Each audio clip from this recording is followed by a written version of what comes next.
नमस्कार, मैं Arun Shukla the scholar YouTube channel पे आपका स्वागत करते हैं।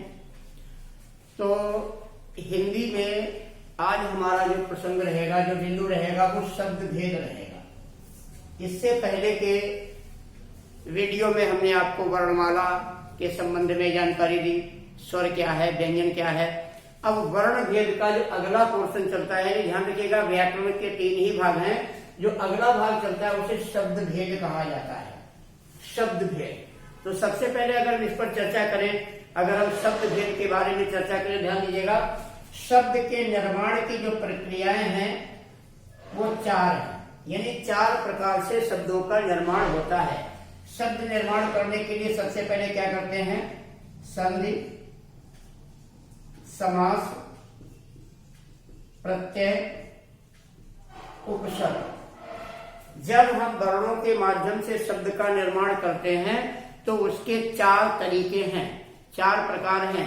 हमेशा इस बात को ध्यान रखेंगे कि किसी भी शब्द का निर्माण करने के लिए 4 प्रकार से शब्दों का निर्माण हो सकता है। या तो संधि के माध्यम से, या समास के माध्यम से, या प्रत्यय के माध्यम से, या उपसर्ग के माध्यम से। और जो इन माध्यमों से जिस शब्द में कोई परिवर्तन ना हो उसे रूढ़ शब्द भी कहा जा सकता है। तो संधि के माध्यम से शब्दों को क्या करते हैं? जोड़ते हैं। यानी संधि के माध्यम से हम शब्दों को जोड़कर नए शब्दों का निर्माण कर लेते हैं। समास के माध्यम से हम उनका संक्षेपीकरण करते हैं, हम उनको संक्षिप्त करते हैं। प्रत्यय के माध्यम से उनके वचन में परिवर्तन किया जाता है। यानी प्रत्यय का मुख्य काम भाषा में है कि प्रत्यय के प्रयोग से, प्रत्यय के इस्तेमाल से शब्द के वचन में एक वचन से बहुवचन बना दिया जाए। जैसे हजार का हजारों कर दिया। और उपसर्ग के माध्यम से शब्द के अर्थ में परिवर्तन कर दिया जाता है। तो यदि हम शब्द को जोड़ना चाहें तो संधि का प्रयोग करें। अगर हम उसका संक्षेपीकरण करना चाहें तो हम समास का प्रयोग करें। अगर हमें उससे कुछ उसका रूप बदलना है, उसका वचन बदलना है तो प्रत्यय का प्रयोग करें। और अगर हम उसके अर्थ में परिवर्तन लाना चाहें तो उपसर्ग का प्रयोग करें। तो शब्द निर्माण में संधि, समास, प्रत्यय और उपसर्ग का प्रयोग होता है।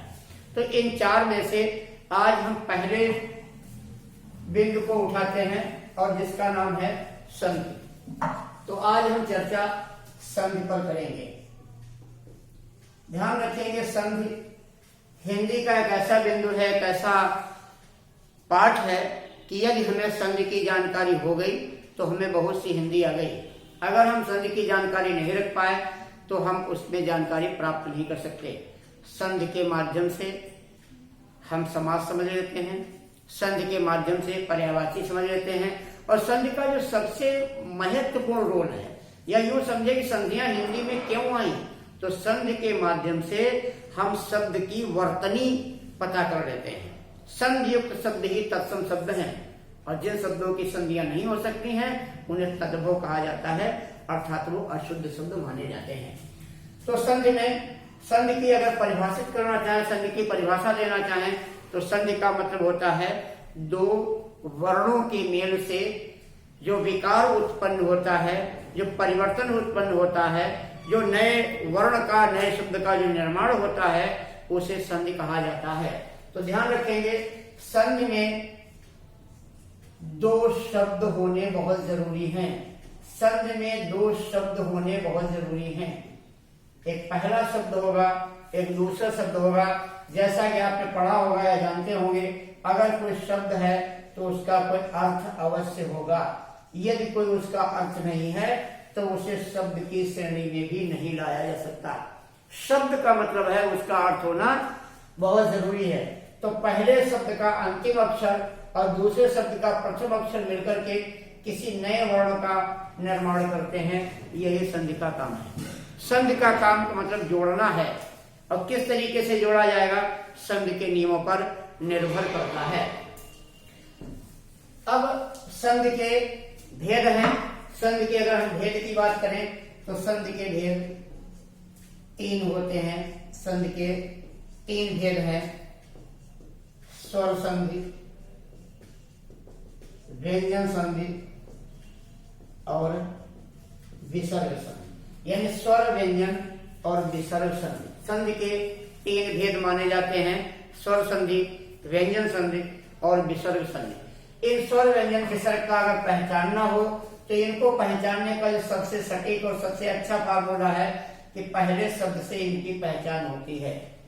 यदि पहला शब्द स्वर है तो हम इसे स्वर संधि कहेंगे, अगर पहला शब्द व्यंजन है तो इसे हम व्यंजन संधि कहेंगे, अगर पहला शब्द इसका विसर्ग है तो हम इसे विसर्ग संधि कहेंगे। यानी पहले शब्द का अंतिम अक्षर वो स्वर है, व्यंजन है या विसर्ग है, इससे इस संधि का रूप निश्चित होता है, इसका रूप निर्धारित किया जाता है। इसके बाद संधि के अंदर की बहुत सी प्रक्रियाएं होती हैं, कैसे उनको पहचानेंगे, कैसे उनको समझेंगे, वो अलग के भाग होते हैं। अब हम इन संधियों में सबसे पहली अति महत्वपूर्ण चीज है जिसे हम स्वर संधि कहते हैं। विशेष तरीके से आपको ये बात ध्यान रखनी है कि संधि के माध्यम से शब्द की शुद्धता यानी शब्द की वर्तनी पर ध्यान दिया जाता है, वर्तनी शुद्ध है या वर्तनी शुद्ध नहीं है। और फिर आपको इस बात को हम बताना चाहेंगे, हमेशा ध्यान रखिएगा, संधि युक्त शब्द ही तत्सम शब्द हैं।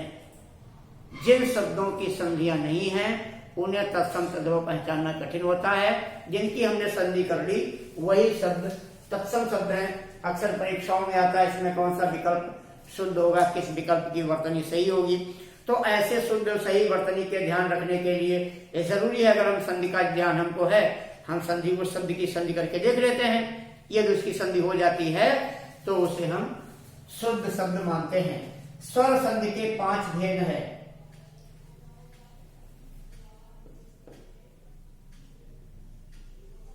दीर्घ, गुण, वृद्धि, यण और अयान। स्वर संधि की अगर हम परिभाषा देना चाहें या स्वर संधि को परिभाषित करना चाहें तो होता है स्वर से स्वर का मेल होने पर जिस नए स्वर का निर्माण होता है उसे स्वर संधि कहते हैं। ध्यान रखना है जो आप पढ़ रहे हो वो संधि है और संधि का मतलब जोड़ है। अक्सर विद्यार्थी इन चीजों को समझ नहीं पाते हैं, इन चीजों को पहचान नहीं पाते हैं। अगर हमने यहाँ कोई भी शब्द लिखा है वीर प्लस अंगना, अगर हम देखें कि ये क्या है, ये संधि नहीं है, ये संधि विच्छेद है। ध्यान से अगर हर चीज को बारीकी से देखा जाए तो हिंदी चूंकि भाषा है बड़ी आसानी से समझ में आ जाएगी। ये विच्छेद है। ये जो नाम आपने लिखे हैं ये संधियों के नाम है, ना कि विच्छेद के नाम। आता है जुड़ा हुआ शब्द, ये जो शब्द आ जाएगा वीरांगना, ये संधि है, ये विच्छेद है।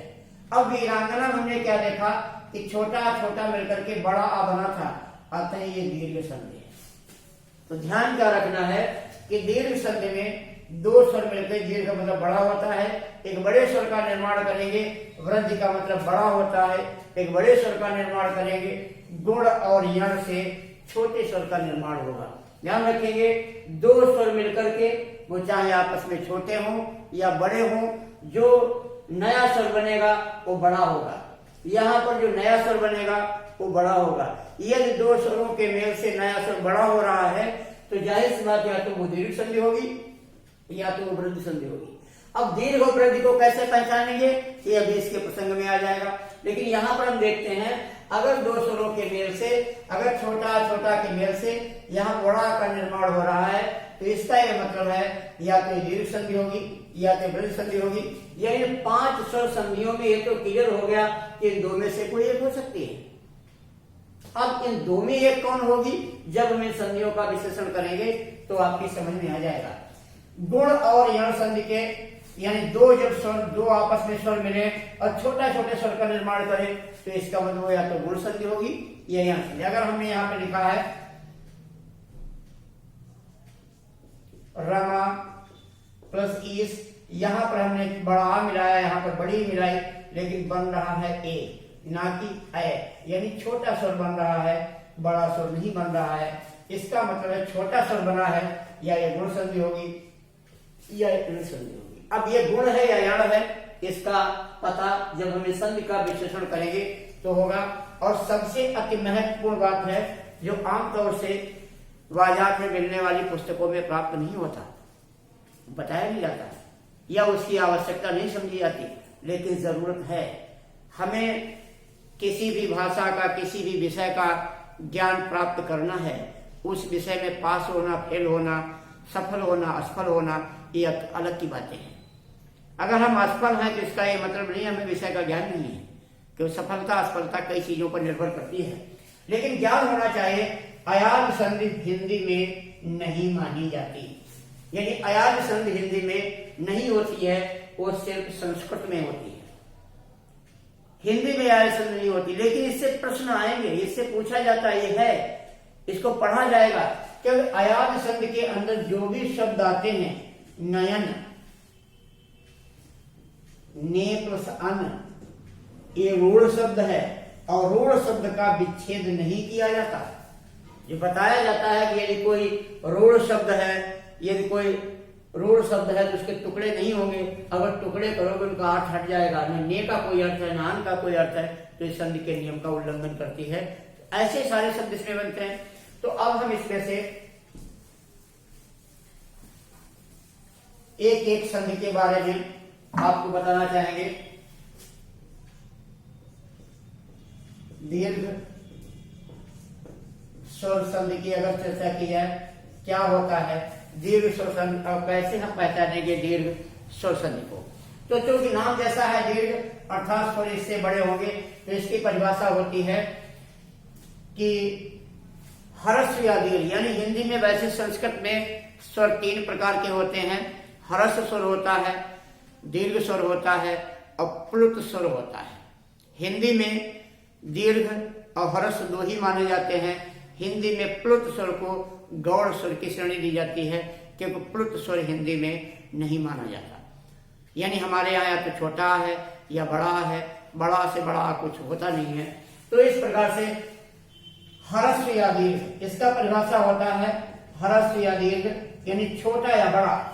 हर्ष या दीर्घ छोटा या बड़ा, आ, ई, उ के बाद हर्ष या दीर्घ आ, ई, उ आए तो क्रमशः बड़ा आ, बड़ी ई, बड़ा उ हो जाता है। ध्यान दीजिएगा, ये आ, ई, उ के आगे आ, ई, उ आए तो क्रमशः बड़ा आ, बड़ी ई, बड़ा उ हो जाता है। यानी आ के आगे अगर आ का मेल हो तो बड़ा आ बन जाएगा, उ के आगे ई का मेल हो तो बड़ी ई बन जाएगी, अगर उ के आगे उ का मेल हो तो बड़ा उ बन जाएगा। कई पुस्तकों में देखा वो री का भी मेल कराते हैं, री का मेल नहीं होता। री का मेल हिंदी व्याकरण के हिसाब से इसलिए नहीं माना जाता क्योंकि यहाँ पर 2 स्वरों के मेल से बड़ा स्वर ही बनना चाहिए। अब री तो सिंगल है, री तो बड़ी है नहीं कि छोटी री बड़ी री तो मूल स्वर है, तो बड़ी री कहां से आएगी। हाँ, संस्कृत में 2 री होती हैं, छोटी री भी होती है, बड़ी री भी होती है, तो संस्कृत में तो संभव है, लेकिन हिंदी में ये चीजें संभव नहीं है। इसे आ, ई, उ का ही मेल माना जाता, आ, ई, उ से री को नहीं माना जाता। अधिकतम किताबें लिख देती हैं कि आ, ई, उ, री के आगे आ, ई, उ, री आए तो इस प्रकार से आगे परिवर्तन होगा, बड़ा, बड़ी, बड़ा हो और री बन जाएगा। तो री तो छोटी ही है, बड़ा कहां बन पाया। तो दीर्घ संधि के नियम का उसने उल्लंघन कर दिया। तो ये ध्यान रखिएगा, अक्सर हमने देखा परीक्षाओं में पूछा गया कि किस संधि में सजातीय स्वर दीर्घ हो जाते हैं। ध्यान दीजिएगा, अक्सर परीक्षाओं में विगत वर्षों में हमने देखा कि कई बार ये प्रश्न पूछा गया, विगत वर्ष के पेपर्स में चीजें हमने देखी कि किस संधि में दीर्घ स्वर सजातीय स्वर दीर्घ हो जाते हैं। ऐसा केवल किसी में होता है, या थोड़ा चेंज कर देते हैं, यहाँ तो दीर्घ शब्द आए इसको हटा देते हैं। किस संधि में सजातीय स्वरों का मेल होता है। तो किस संधि में सजातीय स्वरों का मेल होता है, ये इस प्रकार का कोई प्रश्न आता है तो आप कह देंगे कि दीर्घ स्वर संधि में सजातीय स्वरों का मेल होता है। आ के आगे आ आएगा, ई के आगे ई आएगा, ओ के आगे उ आएगा, यानी ये सजातीय स्वर आएंगे तभी अगले स्वर का निर्माण होगा। यहां तक ये बात क्लियर हो गई। अब इससे संबंधित कुछ चीजें हम बता रहे हैं आपको, जिस पर ध्यान दें। इसमें देखा गया है कि छोटा आ प्लस छोटा आ हो तो भी बड़ा आ बनेगा। ये दोनों बड़ा आ हो तो भी बड़ा आ ही बनेगा। यदि एक बड़ा और एक छोटा हो तो भी बड़ा आ ही बनेगा। ऐसा ई में भी है और ऐसा ओ में भी है। यानी सभी में इसी प्रकार की प्रक्रिया रहेगी। स्वर के छोटे बड़े का मतलब नहीं है, मतलब सिर्फ है किस स्वर के आगे कौन सा स्वर आ रहा है। हमेशा ध्यान रखिएगा परीक्षा में हल करते समय कि स्वर के आगे स्वर कौन सा है, ये स्वर छोटा है या स्वर बड़ा है, इसका कोई प्रभाव नहीं है या इसकी कोई जरूरत नहीं रहेगी या इससे कोई प्रश्न हल नहीं होगा। अब हम आपको सबसे पहले कुछ पॉइंट्स ऐसे बता देते हैं। आ का मेल कराना। अगर आ का मेल कराया जाए तो यहां पर अभी आपसे हमने जो प्रश्न किया था, वीर प्लस अंगना, ये शब्द बनता है वीरांगना। हमें ध्यान रखना है कि वीर प्लस अंगना से वीरांगना बना, ये तो सभी जानेंगे और हर किताब में लिखा हुआ है। यही प्रश्न परीक्षा में आएगा, ये तो अनिवार्य नहीं है, कुछ भी आ सकता है। उसमें दीर्घ स्वर संधि आएगी, उसमें यही वाले उदाहरण आएंगे जो उदाहरण आपको बताए जाएंगे। ये संभव तो नहीं है, आ भी सकते हैं, नहीं भी आ सकते हैं। तो हमें ध्यान रखना है, तरीकों को याद रखना है और कुछ भी पूछ सकते हैं। ध्यान रखना है संधियां सदैव 3 प्रकार से पूछी जाती हैं। फिर से इस बात को मैं दोहरा रहा हूं ताकि ये बात आपकी स्मृति में आ जाए, ये आपको बात याद हो जाए। संधि 3 प्रकार से पूछी जाएगी। सबसे पहले पूछा जाएगा वीर प्लस अंगना की संधि क्या होगी। फिर पूछा जाएगा वीरांगना की संधि विच्छेद क्या होगा। फिर पूछा जाएगा वीरांगना में कौन सी संधि है। या तो आपसे संधि कराएंगे या आपसे उसका विच्छेद कराएंगे या उस संधि का आपसे नाम पूछा जाएगा। इन चीजों पर ध्यान रखेंगे कि वो विच्छेद करा रहे हैं या संधि का नाम पूछ रहे हैं या संधि करा रहे हैं। अब प्रश्न यह है कि वीर शब्द का हमें अर्थ पता है, अंगना शब्द का क्या अर्थ है। अगर हमें शब्दों के अर्थ पता है, ध्यान ये रखना है कि आपके सामने ये मार्कर है, इस मार्कर में एक कैप जुड़ा हुआ है, इसको लगाना है, इसको अलग करना है। ये तभी संभव है जब आपको पता होना चाहिए कि इस मार्कर में कहां से कैप है। अगर हमें बात पता ही नहीं इसमें कैप कहां पर है या कहां से इस मार्कर को खोला जाएगा, तो हम कहीं से इसको खोलने की कोशिश करेंगे। ये टूट तो सकता है लेकिन खुल नहीं सकता। खुलने का मतलब है कि दोबारा जुड़ सके। तो हमें पहले से पता होना चाहिए कि मार्कर कितने भागों में है।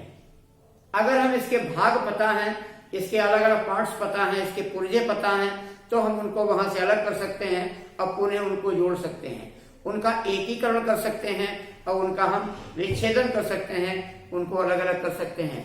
और अगर हम कोई बात पता ही नहीं इसका कैप है कहां से, तो हम कहीं से भी उसको खोलने की कोशिश करेंगे तो ऐसी स्थिति में टूट तो सकता है, खुलेगा नहीं, अर्थात आपका प्रश्न या उसका उत्तर गलत हो जाएगा। अंगना का अर्थ स्त्री होता है, वीर स्त्री। तो ये तो हमको पता है कि वीरांगना जो है वीर स्त्री है।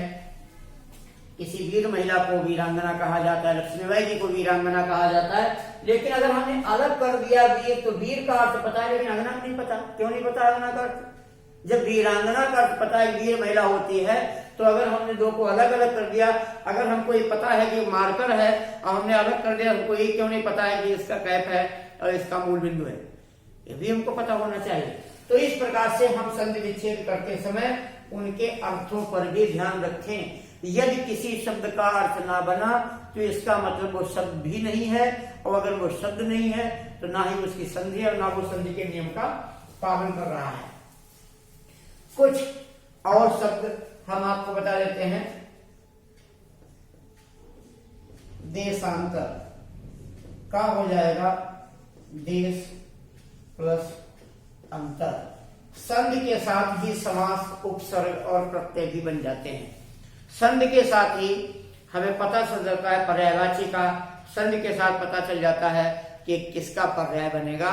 और ध्यान रखने वाली बात है, यदि दो शब्द मिलकर के किसी तीसरे शब्द की ओर इशारा करें तो ऐसी स्थिति में वो योग रूढ़ शब्द हो जाया करता है, क्योंकि योग तो यहाँ हो रहा है, योग रूढ़ शब्द हो जाया करता है। और जो भी शब्द योग रूढ़ होते हैं वे सदैव बहुब्रीहि समास के अंतर्गत आएंगे। यानी दो शब्दों के योग से यदि किसी तीसरे शब्द का निर्माण किया जाए और वह शब्द किसी वस्तु, किसी व्यक्ति, किसी स्थान विशेष का द्योतक हो, या उस शब्द के उच्चारण से किसी व्यक्ति विशेष, किसी स्थान विशेष, किसी वस्तु विशेष का परिचय प्राप्त हो, तो उसके लिए रूढ़ हो जाता है, तब हम उसे योग रूढ़ कहते हैं। और ऐसे ही शब्द बहुब्रीहि समास में आते हैं। जब समास का बिंदु चलेगा तब उसमें आपको चीजें बताई जाएंगी। तो देशांतर तो हो जाता है देशांतर। अगर हम इसका विग्रह करना चाहें तो देश का अंतर, यदि दो शब्दों के बीच किसी कारक चिन्ह का प्रयोग किया जाए तो वो तत्पुरुष समास हो जाता है। यानी संधि और समास दोनों एक ही जैसे होते हैं।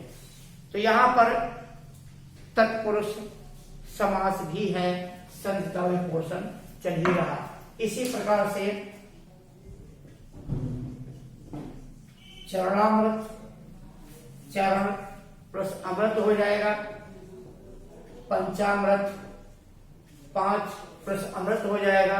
अगर पहली संख्या किसी संख्या का बोध करा रही है, पहला पद किसी संख्या का बोध करा रहा है, तो उसे हम द्विगु समास की श्रेणी के अंतर्गत लाते हैं। अगर यहाँ पर पंचानन हो जाएगा तो इस प्रकार से ऐसे शब्द को कैसे हम इनकी संधियां करेंगे, किस प्रकार से संधियां करेंगे, इन पर विशेष ध्यान रखेंगे। यानी यहाँ पर छोटा बनना है या बड़ा बनना है, इस पे हमें ध्यान विशेष रखना है। अब एक शब्द आता है, कई बार पूछा गया, नयनाभिराम। क्या हो जाएगा इसका विच्छेद? नयन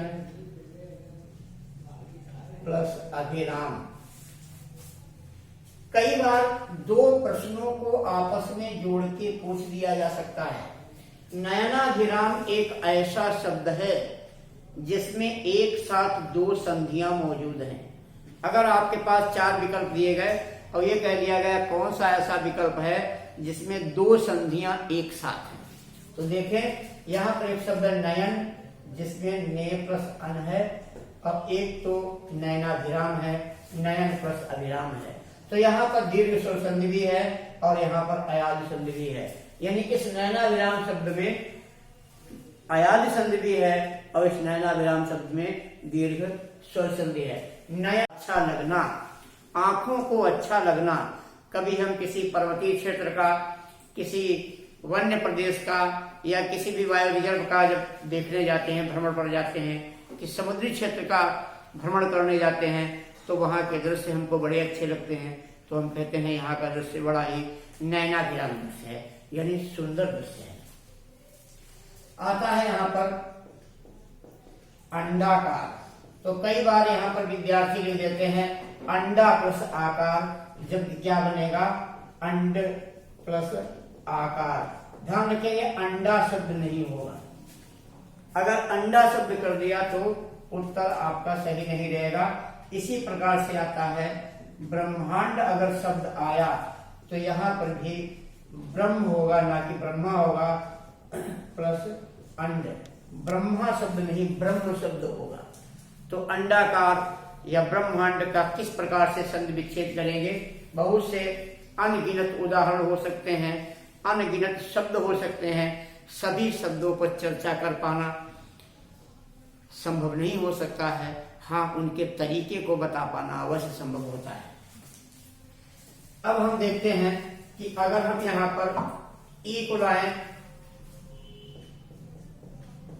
तो बड़ी ई बनाएंगे। यहाँ पर भी वही समस्या आती है कि अगर गिरीश लिखा हुआ है तो गिर प्लस ईस होना चाहिए या गिरी प्लस ईस होना चाहिए।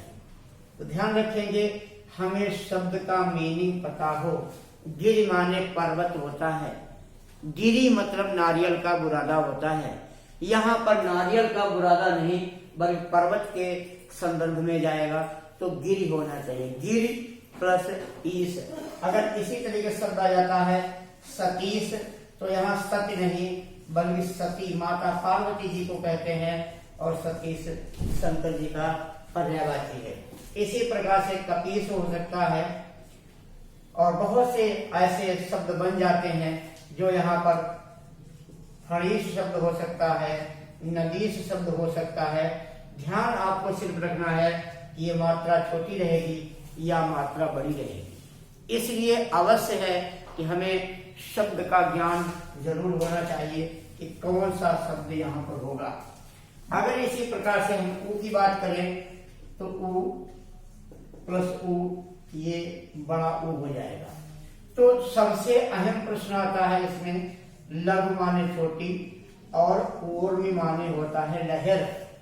ध्यान दीजिएगा विकल्प में एक जगह ऊर्मी लिखा होगा, ऊर्मी नहीं ऊर्मी होता है बड़ा ऊ। छोटी लहरें बनेगा लघुर्मी। ऊर्मी माने हृदय होता है। यहाँ छोटा हृदय बड़ा हृदय वाली बात नहीं आ सकती। यह छोटी लहरें और बड़ी लहरें जैसी बात हो सकती है, तो लघु प्लस ऊर्मी लघुर्मी हो जाएगा। यदि किसी व्यक्ति को शब्दों का ज्ञान नहीं है, उसके मीनिंग के बारे में जानकारी नहीं है, उसका अर्थ नहीं पता है, तो समझ वो याद तो कर सकता है और याद की हुई चीज काम में नहीं आती। क्योंकि जो आपको याद है वो परीक्षा में नहीं आता, वैसा ही परीक्षा में आता है। इसलिए हमें याद नहीं होने चाहिए, तरीके पता होने चाहिए, अर्थ उनके पता होने चाहिए। आ जाता है अन प्लस उदित, ये बन जाता है अनुदित। कई बार आपने देखा होगा बहुत से वीडियो बनाते हैं, उसमें आपको ट्रिक बताते हैं। ट्रिक से कभी भाषा का ज्ञान नहीं होता, किसी का भी ज्ञान नहीं होता। ट्रिक जो होती है वो शिक्षक के द्वारा बनाई जाती है, इसलिए शिक्षक को याद होता है। अगर आप ट्रिक के माध्यम से पढ़ना चाहें तो खुद की ट्रिक बनाएं। कहा जाता है सफल अभ्यर्थी वही है जो खुद के बनाए हुए रास्ता पर चले। निर्देशन तो होना चाहिए शिक्षक का, परामर्श होना चाहिए शिक्षक का, उसे किस प्रकार से अपने जीवन में उतारें, कैसे उसे लागू करें, ये तरीका आपका अपना होना चाहिए। तो हिंदी तो ऑलरेडी किसी भी कीमत पर हिंदी ट्रिक के माध्यम से या किसी भी भाषा को नहीं पढ़ा जा सकता, क्योंकि भाषा का कोई एक ही तरीका नहीं होगा, इसी तरीके सारी चीजें होंगी। अपने आधार पर उनके ट्रिक बनाए जा सकते हैं। अगला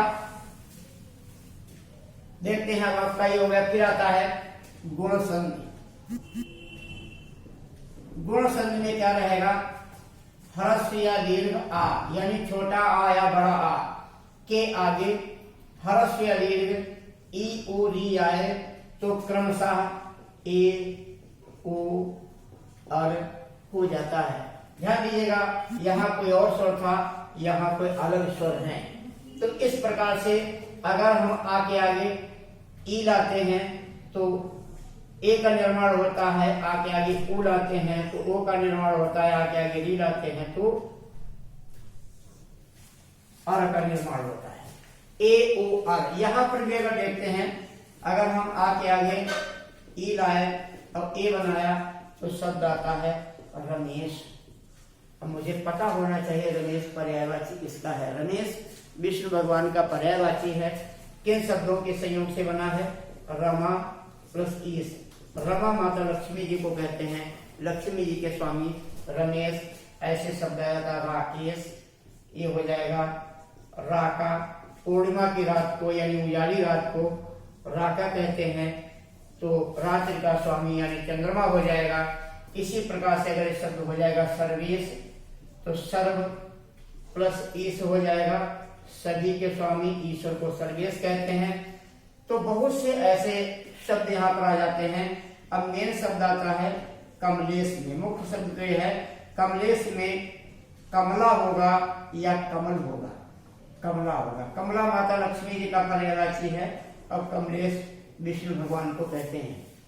तमाम ऐसे शब्द हो सकते हैं जहां पर संधि और समास को एक साथ आए दिन हमने देखा प्रश्न इस तरीके से आते हैं, किस विकल्प में संधि भी है जैसे मैंने आपको बताया कि किस विकल्प में दो संधियां हैं, ऐसे आता है किस विकल्प में संधि और समास दोनों ही हैं। तो इस प्रकार से हर किसी में संधि और समास दोनों ही लगभग पाए जाते हैं, लेकिन बहुत से शब्द हैं जिनको संक्षिप्त में बता पाना यहाँ संभव नहीं हो सकता है, बहुत विस्तार से उनकी प्रक्रिया है। बस ये बताया जा सकता है कहाँ पर संधि होगी, इनको जोड़ने के कितने तौर तरीके हैं, लेकिन सभी शब्दों पर यहाँ पर चर्चा नहीं की जा सकती है। केवल आपको एक उदाहरण दिए जा सकते हैं। अगर हम आ के आगे ऊ लाते हैं तो ऊ हो जाता है, इससे भी कई चीजें बन जाती हैं। जैसे हमने लिखा महा प्लस उत्सव, तो ये हो जाता है महोत्सव। महा माने बड़ा या विशाल, उत्सव माने त्योहार या कोई मेला, बड़ा मेला। इस प्रकार से यहाँ पर कर्मधारय समास पाया जाएगा, जहां एक विकल्प की दूसरा विकल्प विशेषताएं, अच्छाई या बुराई का विश्लेषण करता है। एक शब्द इसमें आता है गंगा प्लस और में, ध्यान दीजिएगा और भी छोटा नहीं होता है, बनेगा गंगोर में, गंगा की लहरें। इसी प्रकार से आता है गंगा प्लस उदक, उदक का होता है मतलब जल, और बन जाता है गंगोदक। गंगा का जल गंगोदक कहलाता है। तो ध्यान रखना है कि कहां पर किसका कितना विश्लेषण है, उन चीजों पे हमें हमेशा ध्यान रखना है। इसी प्रकार से हम आगे अगर री का प्रयोग करते हैं तो अर बन जाता है, इससे बनेगा महा प्लस ऋषि यानी महर्षि। ऐसे ही देवर्षि, सप्तर्षि, महर्षि, बहुत से ऐसे शब्दों का निर्माण किया जा सकता है। गुण संधि के बाद में वृद्ध संधि आती है, और वृद्ध संधि का मतलब है कि दो वर्णों के दो स्वरों के योग से जो नया स्वर बनेगा वो बड़ा स्वर होगा, वृद्धि यानी बड़ा स्वर बनेगा। तो यहाँ पर अगर हमने एक यानी इसका परिभाषित अगर करें ह्रस्व या दीर्घ आ के आगे यदि ए ओ और लाया जाए तो क्रमशः ए औ हो जाएगा, यानी इसका बड़ा स्वर कर लेंगे, इसका बड़ा स्वर कर लेंगे। कुछ उदाहरण अगर हम लिखेंगे एक प्लस एक, एक हो जाएगा। इसी प्रकार से अगर हमने वन प्लस औषधि करी तो यहां पर वन औषधि हो जाएगा। अब आपको जो बताया था कि अयाल संधि हिंदी में नहीं होती है, फिर भी हमें अयाल संधि पढ़नी पड़ती है। अयाल संधि को ध्यान से देखें, आ प्लस आदि नाम है इसका, यानी आ तो जरूर आएगा, इसके अलावा भी कुछ आएगा, ये अयाल है। तो कहा जाता है कि अगर यहाँ पर कैसे हम इसको समझेंगे अयाल संधि को, हालांकि अभी एक यण संधि आपकी रह गई है, बाद में उससे बता दिया जाएगा। तो अयाज में आ जरूर आएगा, यदि ए ओ औ के आगे कोई विषम स्वर आए तो क्रमशः आय आय अव आव हो जाता है। यानी अगर ए है इसकी वजह से या बनेगा, ओ की वजह से वा बनता है। अब यहां स्वर छोटा है, आ जरूर जोड़ना है। छोटा है स्वर है तो आ, और बड़ा स्वर है तो आ। छोटा स्वर है तो आ, बड़ा स्वर है तो बड़ा हो जाएगा, यानी आ आदि। आ तो इसमें अवश्य रहेगा, इस प्रकार से ये बनता है। अब ध्यान रखना है कि अगर यहाँ है ने प्लस अन, यहाँ छोटा स्वर है तो यहाँ छोटा स्वर लगाना है, और नयन बनाना है। अगर यहाँ आपने बड़ा स्वर लगा दिया तो यहाँ बड़ा बन जाएगा, तो नयन हो जाएगा। अगर यहाँ गायक शब्द लिखना है तो ऐसी स्थिति में आप गय प्लस अक कर सकते हो। इसी प्रकार से अगर हमने छोटा स्वर लगाया और अन लिखा तो पवन हो जाएगा। अगर स्वर बड़ा कर दोगे, ये बड़ा हो जाएगा, तो ये पावन हो जाएगा, पावन। तो इन चीजों पर ध्यान रखते हैं। अब आपको जो कि इससे पहले एक संधि छूट गई थी, हम उसको क्लियर कर देते हैं कि यहाँ संधि होती है। और ध्यान क्या आपको रखना है, यह संधि गुण संधि की विपरीत होती है। किस संधि को गुण संधि का विपरीत माना जाता है, विलोम माना जाता है? तो यह संधि गुण संधि की विपरीत होती है। ध्यान रखेंगे, ह्रस्व या दीर्घ ई उ री के आगे कोई विषम स्वर आए तो क्रमशः या वा रा हो जाता है। एक तरफ स्वर है, एक तरफ स्वर नहीं। क्लियर कर देते हैं आपकी बात को। आप जब गुण संधि पढ़े हैं तो उसमें कहा है आ के आगे ई उ री आए, यानी ई उ री यहाँ सेकंड पोर्शन में था, उसी ई उ री को यहाँ पर फर्स्ट पोर्शन कर दिया, अर्थात इसकी विलोम या विपरीत संधि हो गई। तो ई की वजह से या, उ की वजह से वा, री की वजह से कोई विपरीत, यानी ई के आगे ई को छोड़ के कोई भी दूसरा स्वर आए, ई के बाद ई नहीं आनी चाहिए और कोई भी स्वर आ सकता है। विशेष ध्यान इन चीजों पे रखेंगे। अब जैसे हमने कहा अति प्लस अधिक, तो हमने क्या देखा, ई के आगे आ आया, या बनेगा। कई बच्चे सोचते हैं कि अगर यहाँ पर अत्यधिक लिखा गया तो ये ता आधा कैसे हो गया, यह तो पूरा था।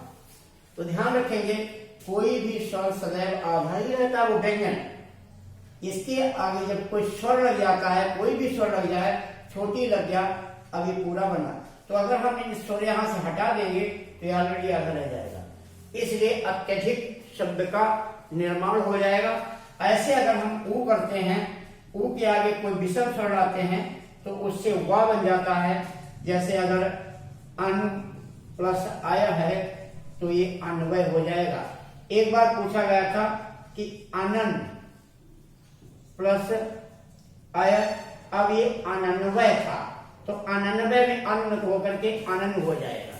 तो ध्यान में रखना है कि हमें इनके बीच संधि हो रही, इसके आगे इसके पीछे के अक्षर से कोई लेना देना नहीं। इसके आगे पीछे क्या है, वो सेम उसी तरीके से रहेंगे, अपनी पूर्व अवस्था में रहेंगे।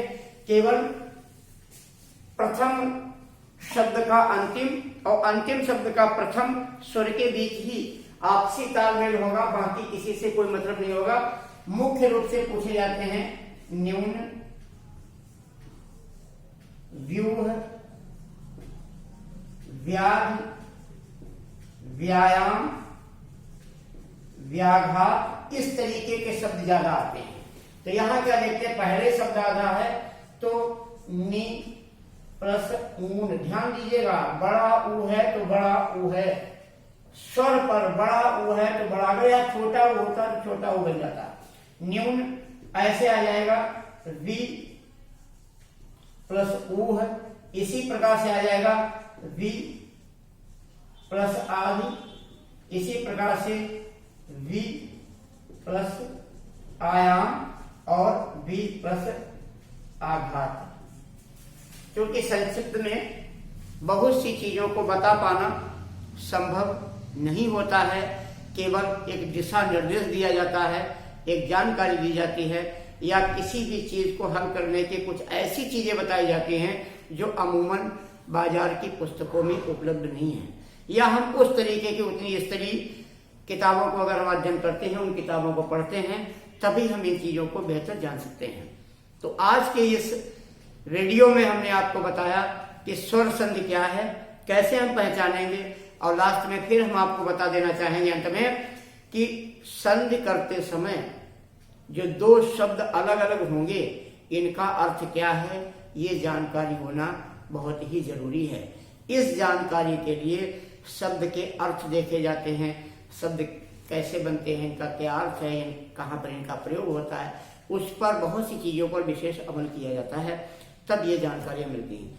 यदि मुझे शब्दों का अर्थ नहीं पता है तो हम संधियों को याद तो कर सकते हैं, लेकिन हम उनका विच्छेद नहीं कर सकते हैं। तो आज के लिए अब इतना ही। अगले वीडियो में हम आपको व्यंजन और विसर्ग संधि के बारे में जानकारी देंगे। तो मैं अपनी वाणी को यहीं विराम देना चाहूंगा।